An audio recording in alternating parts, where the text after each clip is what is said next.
हमारे चैनल को सब्सक्राइब करना ना भूलें। यहाँ हजारों कहानियां हैं आपके लिए। ये इस तरह से भोले बनने की एक्टिंग तो मत करो, सब देखा हुआ है मैंने। और बस इसीलिए मैं अपनी लाइफ में किसी भी आदमी से कोई रिश्ता नहीं चाहती, क्योंकि मुझे पता है कोई भी आदमी कभी किसी एक लड़की के साथ लॉयल हो ही नहीं सकता, खासकर जब इस तरह सामने से लड़कियां ही उसे अप्रोच करें। शिविका ने एकदम नफरत से कहा। उसकी बातों में दर्द और तकलीफ साफ नजर आ रही थी। लेकिन करण समझ रहा था कि वो इनडायरेक्टली उसे ही ये सब कुछ सुना रही है, लेकिन उसने ऐसा क्या किया ये उसे समझ नहीं आया। शिविका चाहे किसी भी वजह से करण के सामने ये सब बोल रही हो, लेकिन फिर भी करण अपने बारे में इतना गलत नहीं सुन सकता था। उसके लिए उसकी सेल्फ रिस्पेक्ट सबसे ज्यादा इम्पोर्टेंट थी। क्या मतलब है आपका मैम? साफ साफ बोलिए। और मैं कोई एक्टिंग नहीं कर रहा हूँ। किस बारे में बात कर रही हैं आप? और रही बात लॉयल्टी की, तो शायद आपको अब तक कोई ऐसा मिला नहीं है, इसीलिए आपका ओपिनियन ऐसा है। करण ने भी एकदम सीधा जवाब दिया। उसकी आंखों में ईमानदारी के साथ साथ मजबूती भी नजर आ रही थी। वो अपनी बात को लेकर एकदम पक्का था। ऐसा मतलब कैसा? मुझे कोई भी नहीं चाहिए। और देखा मैंने अभी तुम्हें, तुम सारे आदमी लोग बस इस तरह बड़ी बड़ी बातें करते हो, और बात जब लॉयल्टी की आती है तो फिर बहुत ही आसानी से अपनी पार्टनर के बारे में भूल जाते हो। शिविका ने फिर से उसी तरह नफरत भरी निगाहों से उसकी तरफ देखा। उसकी आंखों के सामने बार बार आज पूरे दिन के वही सारे दृश्य आ रहे थे, जब सारी लड़कियां उसके पास आ जा रही थी बात करने के लिए, और करण भी मुस्कुराते हुए उन सब से बहुत अच्छी तरह से बात कर रहा था। क्या मतलब है आपका? अगर आपको आपके बॉयफ्रेंड ने धोखा दिया या फिर आपके साथ चीट किया, तो आप उसी बेसिस पर सारे लड़कों को कैसे जज कर सकती हैं? और कम से कम मेरे सामने तो ऐसा कुछ भी मत बोलिए, क्योंकि मैं बिल्कुल भी ऐसा वैसा नहीं हूँ। शिविका की ऐसी बातें सुनकर करण को जितना समझ में आया उसने उस हिसाब से कहा। करण की ये बात सुनकर शिविका के चेहरे पर एक तिरछी मुस्कुराहट आ गई। उसने उसी तरह हंसते हुए कहा, कोई भी इतना बड़ा प्लेबॉय नहीं है जो शिविका खन्ना को चीट कर पाए या धोखा दे पाए। और वैसे भी मेरा कोई एक्स बॉयफ्रेंड नहीं है, मैं किसी पर भी इतनी जल्दी भरोसा नहीं करती। अच्छा, तो फिर ये सब आप आखिर किस बेस पर बोल रही हैं, और मुझे इसमें मिलाकर ये सब कहने का क्या मतलब है? करण में कंफ्यूजन से अपनी एक आईब्रो उठाते हुए कहा। उसकी ये बात सुनकर शिविका हंसने लगी। उसी तरह हंसते हुए बोली, हाँ हाँ हाँ, धोखा देने के साथ साथ झूठ बोलने का टैलेंट भी होता है तुम लड़कों के अंदर, वो तो मुझे दिख गया। इतनी सफाई से झूठ बोलते हो। और आज दिन में जो कुछ भी मैंने अपनी आंखों से देखा वो सब क्या था? जिस तरह से तुम ऑफिस में सारी लड़कियों के साथ फ्लर्ट कर रहे थे, हाँ पता है, उनमें से कुछ खुद ही तुम्हारे पीछे आई थीं, लेकिन फिर भी तुम ये कैसे भूल सकते हो कि तुम्हारी एंगेजमेंट, मेरा मतलब है कि अगर तुम्हें कोई पसंद हो तो ठीक है, लेकिन तुम तो सबके साथ ही लगे हुए थे, सीरियसली। शिविका की ये सारी बातें सुनकर करण को सब कुछ समझ में आ गया। वो आगे बढ़कर शिविका की कुर्सी की तरफ आया और बोला, अच्छा, तो इनडायरेक्टली नहीं बल्कि आप डायरेक्टली ही ये सब कुछ मुझे सुना रही हैं। सॉरी, आप नहीं, तुम शिविका, क्योंकि ये सब कुछ तो तुम अपने फियांसे को बोल रही हो ना, क्योंकि पर्सनल असिस्टेंट तो ऑफिस में कुछ भी करे, उससे क्या फर्क पड़ता है उसकी बॉस को? इतना बोलते हुए करण ने झुककर कुर्सी के हैंडल के दोनों तरफ अपने हाथ रख लिए और अपना चेहरा उसके चेहरे के एकदम नजदीक ले जाने लगा। तो शिविका ने अपना चेहरा इतना पीछे कर लिया जितना कि पीछे जगह थी, लेकिन कुर्सी में पीछे भी एक लगा हुआ था, जिसकी वजह से वो ज्यादा पीछे नहीं जा पाई। शिविका पहले थोड़ा घबराती हुई बोली, क्या क्या कर रहे हो करण? और ऐसा करके तुम अपनी प्लेबॉय वाली इमेज मेरे सामने भी साबित कर रहे हो, क्योंकि तुम्हें क्या ही फर्क पड़ता है सामने कौन है, बॉस या एम्प्लॉई? तुम्हें तो बस। शिविका फिर से उसे ताना मारती हुई बोल ही रही थी कि करण उसकी बात काटते हुए बीच में ही चिल्लाकर बोला, shut up, just shut up. तुम भले ही मेरी बॉस हो या फिर फियांसे, लेकिन मैंने अब तक किसी को भी अपना कैरेक्टर असैसिनेशन करने का हक नहीं दिया है। शिविका के सामने आज पहली बार ही करण ने थोड़ी तेज आवाज में चिल्लाकर कुछ कहा, जिसकी वजह से ना चाहते हुए भी शिविका की पलकें झपक गईं, लेकिन फिर भी उसने अपनी आंखें खोलकर करण की आंखों में देखने की कोशिश की, जहां पर उसे गुस्सा और फ्रस्ट्रेशन साफ नजर आ रहा था। मुझे भी कोई शौक नहीं है तुम्हारा या किसी का कैरेक्टर असैसिनेशन करने का, मैंने तो बस जो देखा वही बोला, शिविका ने मुंह फेरते हुए कहा। तो करण गुस्से में अपने दोनों हाथों की कसकर मुट्ठियां बांधता हुआ सीधा खड़ा हो गया। फिर एक हाथ अपने चेहरे पर रखकर उसने खुद को शांत करते हुए कहा, तुम्हें पता है शिविका, मुझे जल्दी गुस्सा नहीं आता, लेकिन तुमने मेरे जैसे शांत रहने वाले इंसान को भी कितनी आसानी से गुस्सा दिला दिया। लेकिन तुम्हें पता है, हमेशा आंखों का देखा ही सच नहीं होता। और फिर वही बात हमारे रिश्ते, धोखे और लॉयल्टी की। तो मैंने तुमसे यही कहा था कि हमारे बीच अभी कुछ भी क्लियर नहीं है। तो फिर कैसे तुम ये बोल सकती हो? हाँ, माना कि हमारी सगाई हुई है, लेकिन तुम तो ये शादी नहीं चाहती ना, तो फिर मैं किसी ना किसी के साथ तो रहूंगा ही। इतनी सी बात तुम्हें समझ नहीं आती क्या? फिर तुम ये एक्सेप्ट क्यों नहीं कर पा रही हो, जबकि तुम खुद भी मुझसे शादी नहीं करना चाहती? करण की ऐसी बातों से शिविका कंफ्यूज हो गई। उसने अटकते हुए कहा, क्या क्या मतलब है तुम्हारी इन बातों का? और मैं क्यों तुम्हें किसी और के साथ एक्सेप्ट नहीं कर पाऊंगी? मैं तुम्हें लेकर ऐसा कुछ भी नहीं सोचती, लेकिन मैं तो बस तुम्हारी और तुम्हारे जैसे लड़कों की सच्चाई बता रही हूँ। और क्या आंखों देखा सच नहीं होता क्या?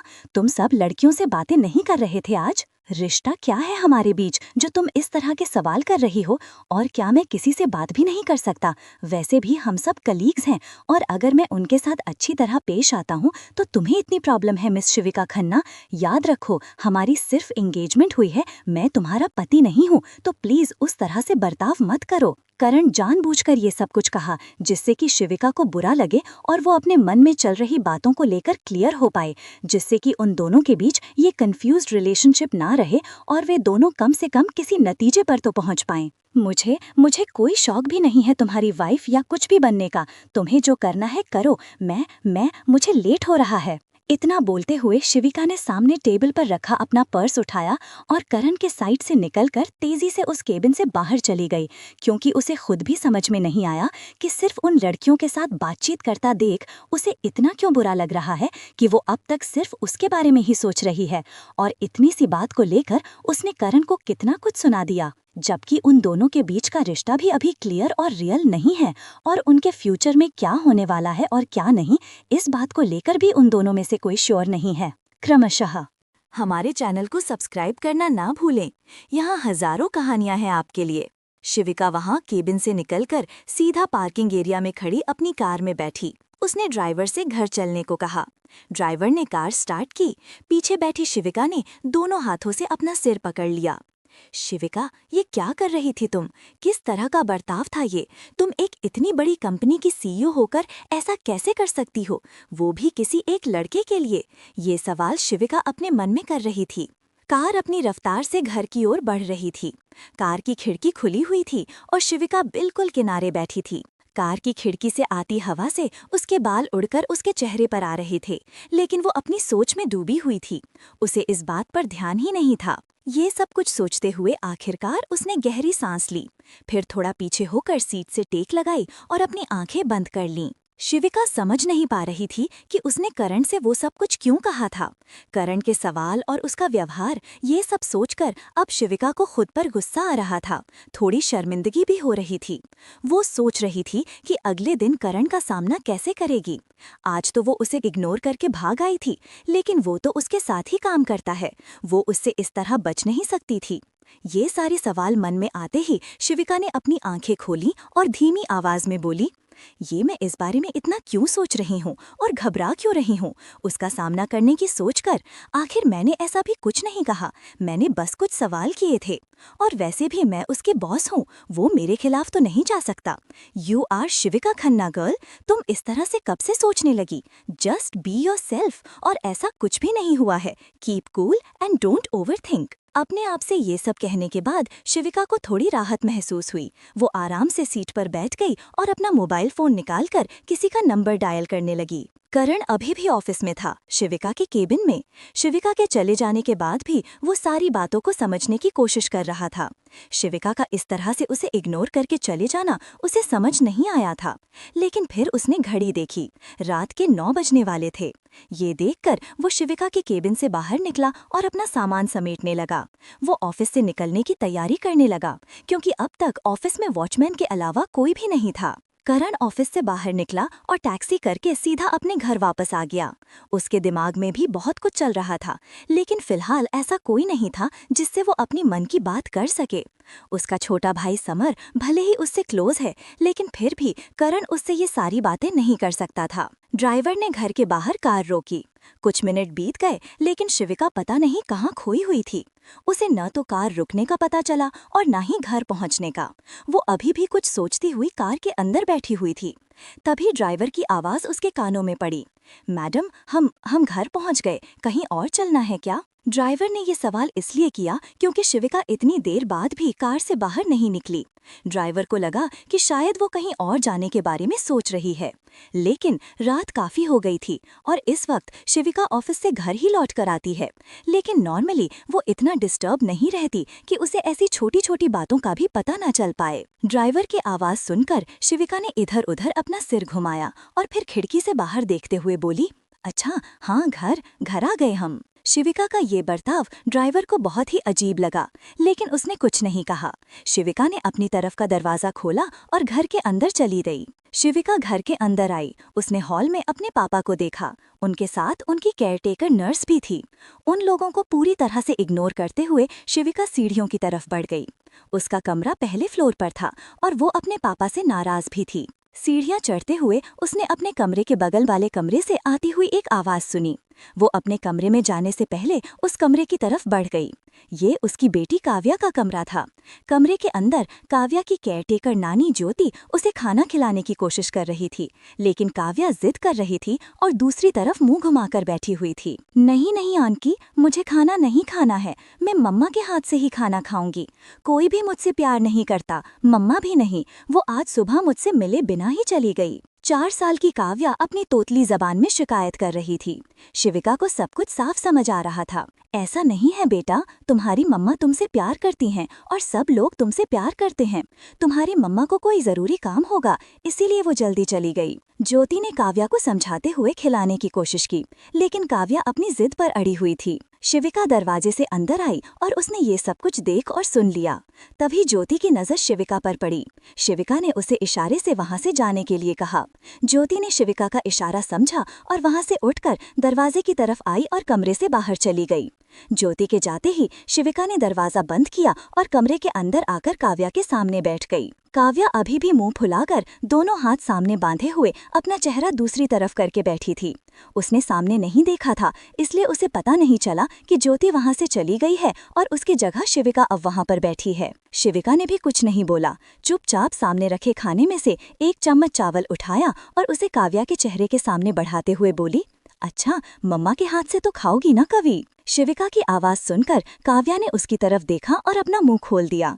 शिविका ने उसे बहुत ही प्यार से खिलाया, लेकिन खाना खाते हुए काव्या बोली, लेकिन काव्या अभी भी मम्मा से नाराज़ है। मम्मा काव्या से प्यार नहीं करती। मम्मा आपसे बहुत प्यार करती है बेटा। सॉरी, मैं सुबह तुमसे मिले बिना चली गई, पर आज सैटरडे था ना, तुम्हारा स्कूल ऑफ था।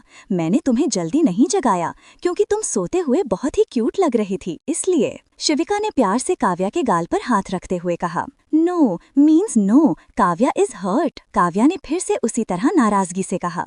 शिविका ने इस बार बेचारा सा मुंह बनाते हुए कहा, अच्छा तो फिर क्या करे मम्मा? काव्या मम्मा को कैसे माफ करेगी? मम्मा ने तो सॉरी भी बोल दिया। शिविका की ये बात सुनकर चेहरे पर हाथ रखकर मुस्कुराते हुए कहा, मम्मा मुझे आइसक्रीम लाकर दो। आइसक्रीम? शिविका ने हैरानी से कहा, हाँ, काव्या को अभी आइसक्रीम चाहिए और आप प्रॉमिस करो कि कल संडे आप पूरा दिन काव्या के साथ रहोगी, तभी काव्या आपको माफ करेगी। काव्या ने बहुत ही प्यार से अपना हाथ आगे करते हुए कहा।